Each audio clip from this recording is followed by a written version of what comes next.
Hi and a very warm welcome to all of you in this video. I'm Leena Soneja, International NLP Trainer, Certified Handwriting Analyst and Emotional Intelligence Coach.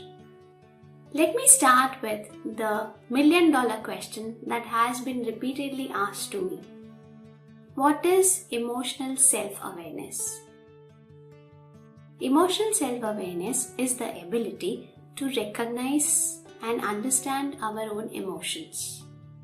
It is the ability to identify the finer, smaller differences in our own emotions and its impact on our life, performance, and decisions that we take.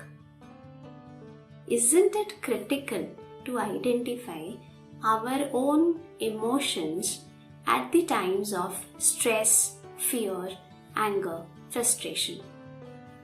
How do we deal with the negative situations when we are overwhelmed with the emotions? Isn't it important to focus on those negative emotions in that crucial time? When we are able to recognize, when we are able to understand emotions at that particular point of time is nothing but emotional self-awareness.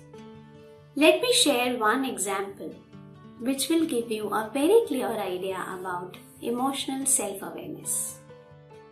So let's imagine there is a manager of an IT company who is a very bully manager. However, he is not aware about it. He is very good in his work. He is very intelligent, very competent in his work. However, he is lacking social skills. He doesn't interact with the team members. He doesn't take their suggestions. He doesn't involve them. He doesn't listen to the team members. And he is completely focused on favoritism. Seeing to the situation in the office, there are few staff members who have started confronting this manager. The moment they started confronting, this manager started playing a blame game. He started telling the staff members, "You are responsible for whatever is happening. I am perfectly alright with whatever I am doing. I don't want to listen to you. I am doing my job."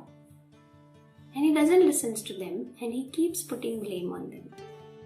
This is a very clear example of lack of emotional self-awareness. This manager is not aware that because he is not having awareness about his own emotions, those negative emotions which are impacting his relationship with the co-workers, are impacting his decisions to be taken in the office, and it is giving a negative impact by creating a negative environment in the office.